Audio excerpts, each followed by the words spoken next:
Hello बच्चों, आज एक नए टॉपिक के साथ मैं फिर से हाजिर हूँ। उस टॉपिक का नाम है सोलेनॉइड। बहुत प्यारा सा टॉपिक है और अच्छा सा है।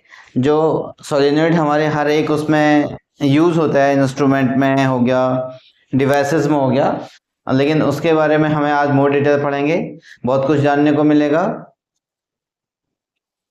इससे पहले मैंने 3 वीडियोस मेरे बन चुके हैं, जिसमें फर्स्ट वीडियो है इंट्रोडक्शन और मैग्नेट के ऊपर, मैग्नेटिक लाइंस ऑफ फोर्सेस के ऊपर, और सेकंड वीडियो है मैग्नेटिक डाइपोल और डाइपोल मोमेंट के ऊपर, और थर्ड है some important terms regarding magnetization, जिसमें हमने पढ़ा था परमेबिलिटी क्या होती है और रिलेटिव परमेबिलिटी क्या होती है, इंटेंसिटी ऑफ मैग्नेटाइजेशन क्या होता है, मैग्नेटिक इंटेंसिटी क्या होती है और ससेप्टेबिलिटी क्या होती है।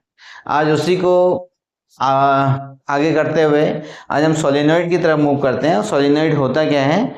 बेसिकली एक सोलेनॉइड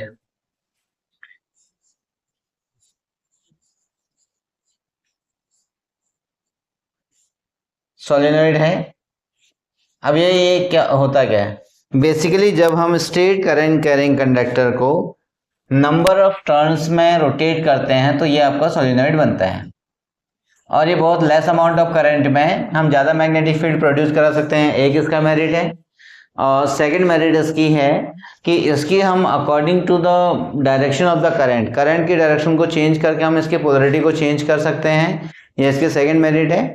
और तो इसी के इसमें अब जो इम्पोर्टेंट चीज़ें थी आपके पास, तो सबसे पहली चीज़ तो आती है आपके पास एन। क्या आती है बच्चों? एन। एन का मतलब हो गया number of turns per unit length. Number of turns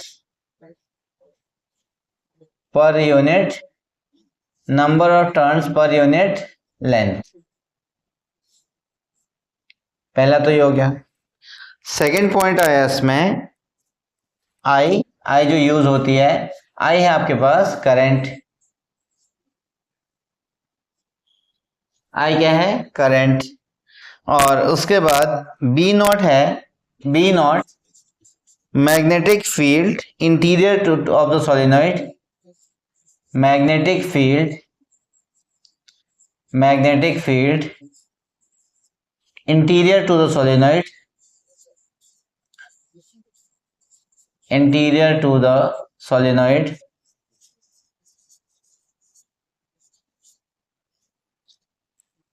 और देन अब यहां पर जो हमारे पास म्यू नॉट आया था आज, क्या था? Mu not B not is equals to mu not N I. इसका डेरिवेशन बच्चों आपको पहले वाले टॉपिक में, पहले चैप्टर के chapter number 4 moving charges and magnetism में, उसमें मिल जाएगा। इसका जो डेरिवेशन निकला था वो कैसे आया था? Mu not equals to B not equals to mu not N I. और इसको अंडरस्टैंड करने के लिए आप उस वाली वीडियो को देख लेंगे तो वहां से आपको इसका डेरिवेशन मिल जाएगा। ठीक है। और ये सारी वीडियो आपकी प्लेलिस्ट में होंगी और उसमें आप जाके नोट डाउन कर सकते हैं। फिर भी अगर बाय द वे किसी को लगता है कि सर हमें ये चीज़ें बता दीजिए, तो तब भी मैं इसको बताने की सिचुएशन में आ जाऊंगा। तो क्योंकि ये कैसे होगा क्या होगा करके हम उसको बता सकते हैं। अब इसके बाद यहाँ पर जब किसी मैग्नेट को, जब किसी सोलेनॉइड को, अच्छा अगर मैं इसको बताने की कोशिश करूं तो क्या पता, देखता हूँ एक 1 सेकेंड ना।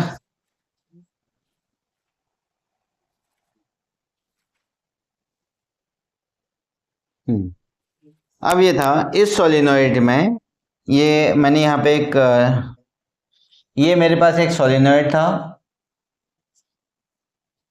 एक सोलेनॉइड है। इसके अंदर का खुद का मैग्नेटिक फील्ड जो है वो आपके पास बी नॉट है। इसमें मैंने कोई सब्सटेंस फिल कर दिया, एक मटेरियल सब्सटेंस इसमें मैंने रख दिया ऐसे। ये ऐसे मैग्नेटिक सब्सटेंस भर दिया इसमें। इसका अपना मैग्नेटिक फील्ड होगा जिसको मैं क्या कहूंगा, जिसका नाम मैं दे दूंगा बी एम, है ना। खुद का एक तो इसका मैग्नेटिक फील्ड बी नॉट है सोलेनॉइड का, और इसका मैग्नेटिक फील्ड कितना है? B M. अब हम बता सकते हैं कि इस टोटल का पूरे का मैग्नेटिक फील्ड कितना होगा। इस पूरे का जो मैग्नेटिक फील्ड होगा वो आपका बी नॉट और प्लस ऑफ बी एम होगा। किसका? इस सोलेनोइड का टोटल मैग्नेटिक फील्ड, जब इस सोलेनोइड के अंदर हमने कोई मैग्नेटिक सब्सटेंस को फिल कर दिया तो उसका मैग्नेटिक फील्ड कितना होगा, ये इस चीज को फाइंड आउट कर रहे हैं। अब जो बी नॉट होता है,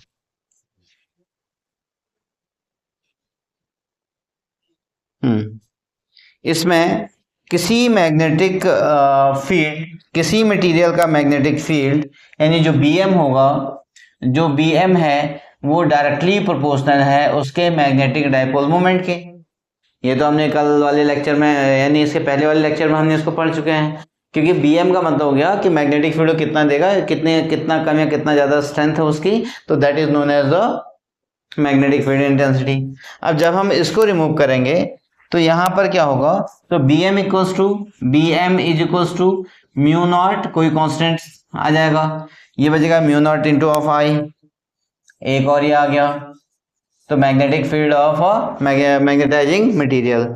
अब इसमें से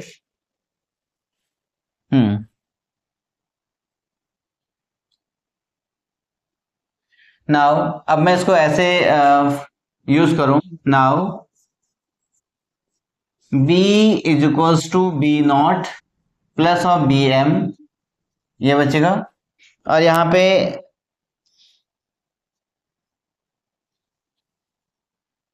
B is equals to B not की वैल्यू कितनी आई थी, बी नॉट की वैल्यू थी म्यू नॉट एन आई, तो यहाँ पे first single turn mu not into of I और प्लस अब ये कितना हो गया म्यू नॉट इंटू ऑफ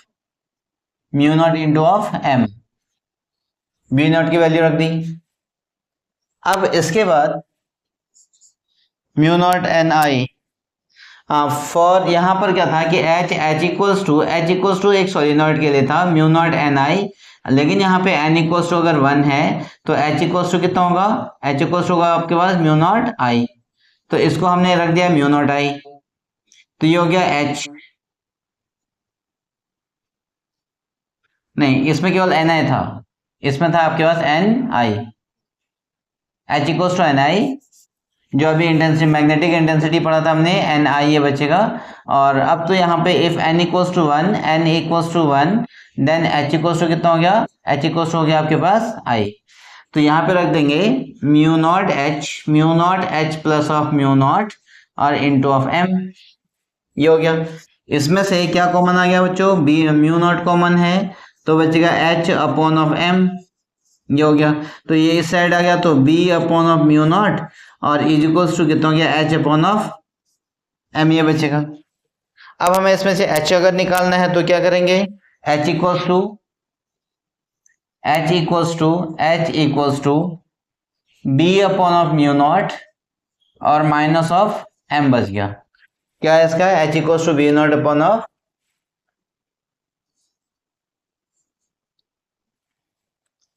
अब इसमें से क्या क्या कंडीशन आई, ये आगे ये तो आ गया आपके पास मैग्नेटिक इंटेंसिटी, ये वाला हो गया मैग्नेटिक इंटेंसिटी,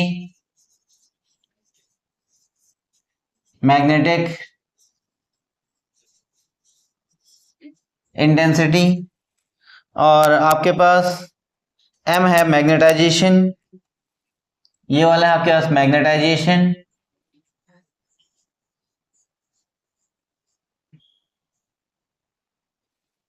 ये क्या है मैग्नेटाइजेशन। और अगर हम, ठीक है इसको एक बार आप लोग कॉपी कर लें, होप दैट ये समझ में आया होगा।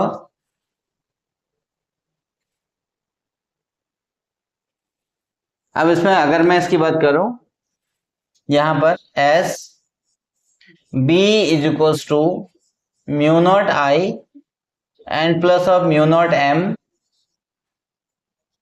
Mu naught I plus of mu naught M, और इसमें से म्यू नॉट हमने बाहर निकाला और ये बचेगा आई प्लस ऑफ एम, तो यहाँ पे H equals to N I था तो H equals to 1 for n equals to 1, तो यहाँ पे क्या हो गया h इक्वल्स टू आई, तो ये कितना बचेगा mu not upon of h plus of m, mu naught upon of h plus of m, ये आ गया। अब इसमें से देखिए जो मेन पॉइंट है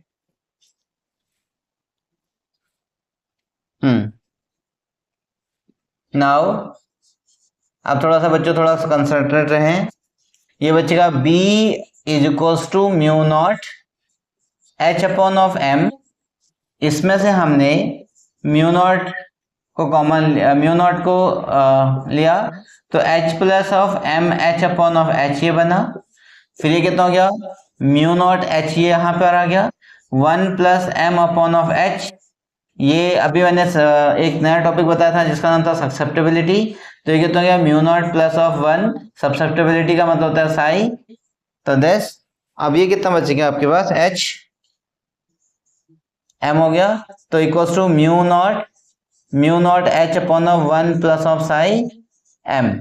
ये भी बहुत मैग्नेटिक फील्ड की प्रॉपर्टी को डिटरमाइन करने के लिए बहुत इंपॉर्टेंट क्वांटिटी है।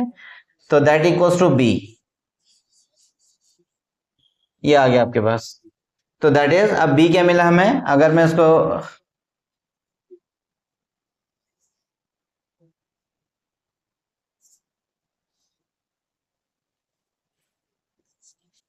हाँ B इक्वल्स टू ये बच गया हमें mu naught H 1 plus psi M। ये बच गया 1 प्लस साई M।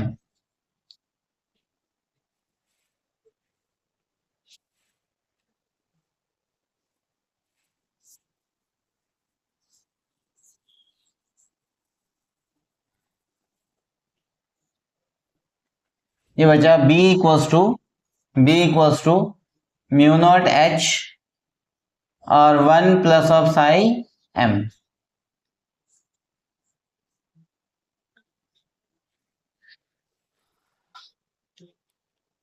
अब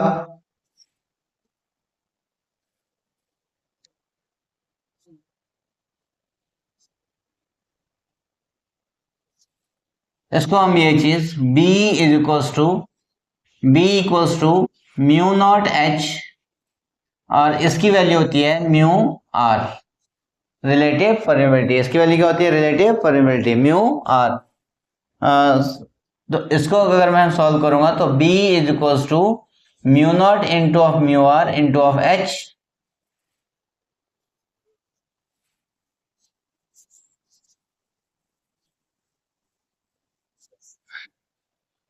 अब फिर क्या मिला, B is equals to mu not into mu R equals to mu हो गया, इसकी वैल्यू आ गई H।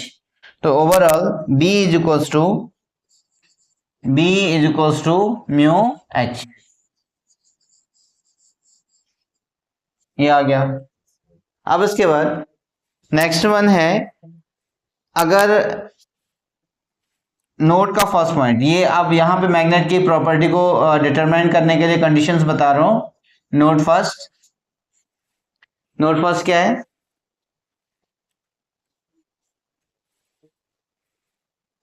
if psi is the small and positive, if psi is small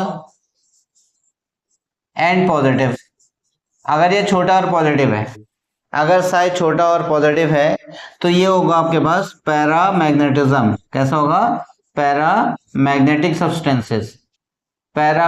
substance. ये आपको पैरामैग्नेटिक और डायमैग्नेटिक सब्सटेंस अभी इसके बाद एक लेक्चर होगा उसमें बताएंगे। अगर psi इज स्मॉल और नेगेटिव है, और इफ psi इज स्मॉल, ये आपका स्मॉल एंड नेगेटिव है, अगर ये नेगेटिव है तो ये सब्सटेंस होगा आपके पास डाईमैग्नेटिक। ये हो गया diamagnetic substances.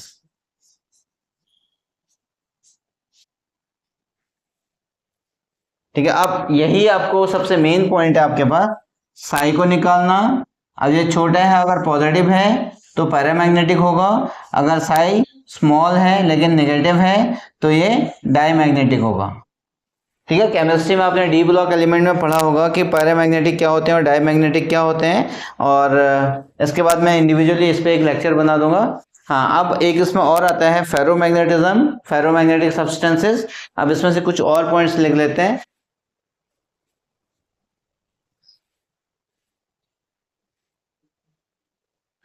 Magnetic property of a material. अच्छा पहले आप तब तक इसको कॉपी करें, थोड़ा स्पेस कम हो रहा है। अब next heading magnetic properties of material. Magnetic properties of material. Susceptibility सबसे मेन होती है इसको फाइंड आउट करने के लिए। तो सबसे पहले यहाँ पे हमने 3 कंडीशंस लिख दी। पहला था डाई मैग्नेटिक, फिर दूसरा था पैरामैग्नेटिक, फिर तीसरा था फेरोमैग्नेटिक सब्सटेंसेस। अब इसमें जो डाईमैग्नेटिक सब्सटेंसेस के लिए है, यहाँ पे हमने साई अगर -1 और साई की वैल्यू -1 और 0 के बीच में है तो डाईमैग्नेटिक, फिर यहाँ 0 और साई और ई यानी ये एप्सिलॉन के इक्वल है तो आपके पैरामैग्नेटिक, अगर आपके पास psi is much greater than 1 है तो फेरोमैग्नेटिक। इसमें आ गया 0 यानी रिलेटिव परमिटिविटी अगर म्यू आर के इक्वल या 0 के इक्वल है या 1 से छोटा है तो डाईमैग्नेटिक, और यहाँ पे 1 और म्यू आर आपके पास 1 से इसके बराबर प्लस में होगा, और यहाँ पे म्यू आर अगर बहुत बड़ा है तो तब भी आपके पास कौन सा होगा, डाईमैग्नेटिक सब्सटेंसेस होंगे। और यहाँ पे बचेगा आपके पास अगर म्यू जो है वो आपका म्यू नॉट से छोटा है और इसमें म्यू जो है वो आपका म्यू नॉट से बड़ा है, और इसमें म्यू रिलेटिव जो इसकी जो परमिटिविटी है वो आपके म्यू नॉट से बहुत ज़्यादा है, तो ये डाईमैग्नेटिक, पैरामैग्नेटिक और फेरोमैग्नेटिक सब्सटेंसेस होंगे। तो इसके बेसिस पे आपके मैग्नेटिक सब्सट्रेक्टिबिलिटी के बेसिस पे हम इसको इजीली से आइडेंटिफाई कर सकते हैं। तो इसीलिए साई बहुत इंपॉर्टेंट है, आप इसको प्रिपेयर करके रखें। होप दैट अब नेक्स्ट टॉपिक मेरा जो आएगा वो आपका डाईमैग्नेटिक और पैरामैग्नेटिक सब्सटेंसेस के ऊपर ही होगा। क्या डाईमैग्नेटिक सब्सटेंसेस क्या होते हैं, पैरामैग्नेटिक सब्सटेंसेस क्या होते हैं और फेरोमैग्नेटिक क्या होते हैं और उसकी कुछ प्रॉपर्टीज के रिगार्डिंग पे। तो उसके बाद फिर मैं एनसीईआरटी के सॉल्यूशन की तरफ मूव करूंगा। तब तक आप नोट्स बनाते रहें, पढ़ाई करते रहें। हाँ, चैनल को लाइक शेयर एंड सब्सक्राइब जरूर कर दें। Thank you.